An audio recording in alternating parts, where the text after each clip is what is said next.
En el nombre del Padre, y del Hijo, y del Espíritu Santo. Amén. Alabado sea Jesucristo.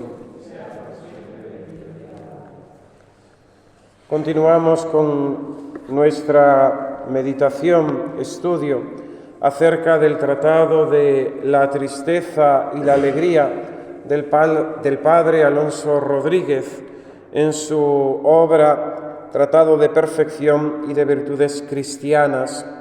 Y si ayer este Padre nos orientaba que hemos de evitar la tristeza mediante, en primer lugar, la lucha contra los pensamientos tristes, particularmente aquellos que tienen un carácter melancólico, han de luchar contra estos pensamientos de tristeza, como si fueran pensamientos de impureza o pensamientos contra la fe, porque la tristeza en ellos hará tanto daño como estos otros pecados.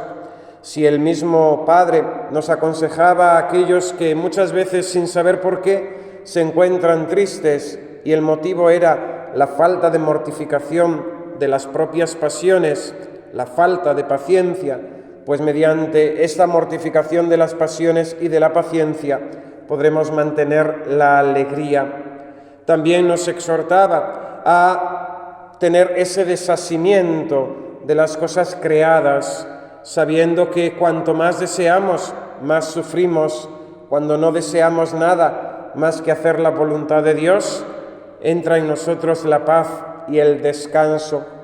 Y como cuarto remedio para aquellos cuya raíz de su tristeza es la propia soberbia, el propio gusto, la propia voluntad, el propio juicio, la práctica de la virtud de la humildad, a semejanza de Cristo nuestro Señor.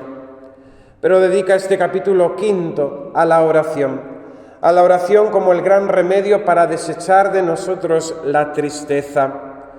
Para todo género de tristeza es muy buen medio la oración, recurrir a Dios nuestro Señor, elevar nuestro pensamiento a Dios y en las promesas que Él nos hace, sobre todo, lógicamente, la de la vida eterna. Pensar en Dios y en el premio que tiene reservados a aquellos que le sirven ha de ser para nosotros un motivo de desterrar de nosotros la tristeza y sobre todo de alentarnos a la lucha de forma alegre, constante y valiente. Cuando levantamos nuestro pensamiento a Dios, cuando recordamos sus promesas, cuando avivamos en nosotros la esperanza de la vida eterna, se quitan y se aclaran de nosotros todos esos nubarrones que muchas veces la tristeza provoca en nuestro propio intelecto, entorpeciéndolo para ver las cosas con objetividad, con realismo, y al mismo tiempo huye de nosotros este espíritu de tristeza que podemos decir que es espíritu del mal, pues la tristeza, como dijimos ya uno de estos días, es esa cueva de ladrones, ese nido de demonios. Santo Tomás enumera varios remedios, 5 en concreto, para evitar o para luchar contra la tristeza, y uno de ellos es buscar el consuelo de los amigos. Reflexionemos, ¿qué mejor amigo al que podamos acudir que Dios nuestro Señor, que Jesucristo nuestro Señor en el Santísimo Sacramento del altar, para remediar nuestra tristeza? ¿A dónde hemos de ir a buscar consuelo? Si no es a Jesucristo, el verdadero amigo fiel que nunca falla. ¿Qué será el buscar la compañía del mejor de los amigos, Dios nuestro Señor?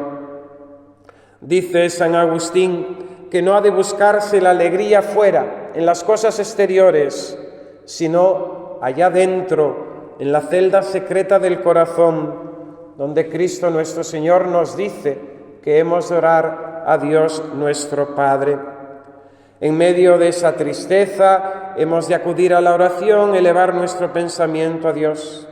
Pero a los santos le ha ayudado muchísimo, en medio de sus trabajos, sufrimientos, turbaciones, el considerar, el meditar constantemente la pasión de nuestro Señor Jesucristo.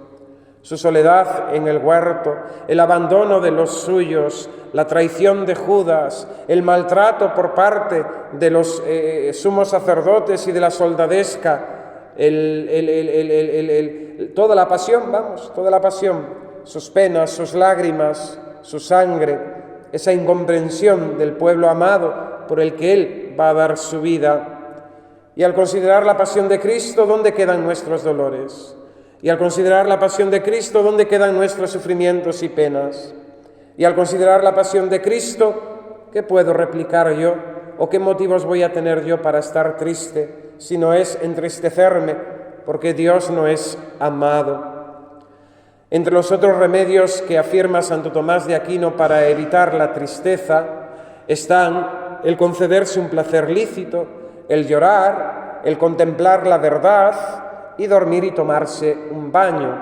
Tan práctico, tan sencillo, tan conocedor de la naturaleza humana se manifiesta Santo Tomás de Aquino. Pero es necesario recordar que nosotros, que hemos recibido tantas gracias, que hemos sido tan amados del Señor, que gozamos de este amor predilecto suyo, no hemos de buscar la felicidad y el consuelo de la tristeza en las criaturas, derramando nuestros sentidos en ellas. El padre Alonso Rodríguez toma un ejemplo de la Sagrada Escritura, del episodio del arca de Noé, cuando éste lanza el cuervo y después más tarde la paloma.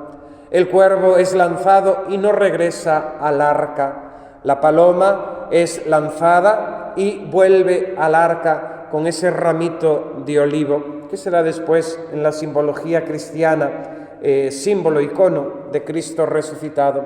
Pero no es esto lo que nos entretiene ahora, sino que el cuervo, saliendo del arca, encontró consuelo en las realidades de aquella mortandad tremenda que había dejado el diluvio.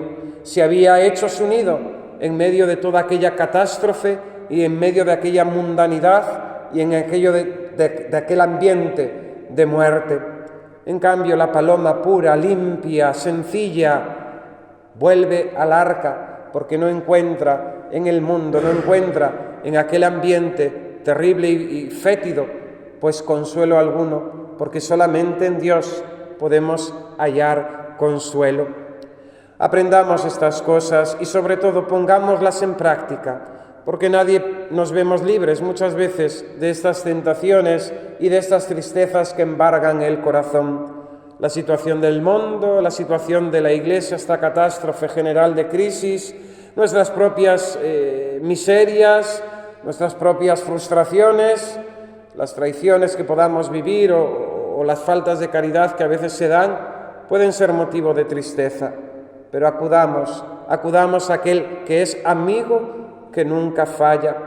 Parece que es algo a lo mejor, vamos a decir, casi ridículo, de esa estampita que había del Sagrado Corazón con esa frase, amigo que nunca falla. Pero esa es la verdad y es la experiencia de los santos. Él nunca falla, aunque nosotros le fallemos tantas veces. Él siempre está, aunque nosotros no acudamos a Él, pero estará esperándonos. Así que abramos el oído, escuchemos atentos, no endurezcamos nuestro corazón y en medio de nuestras cuitas y tribulaciones y tristezas y sufrimientos, acudamos a aquel que es la única fuente de la verdadera alegría. Que así sea. En el nombre del Padre, y del Hijo, y del Espíritu Santo. Amén.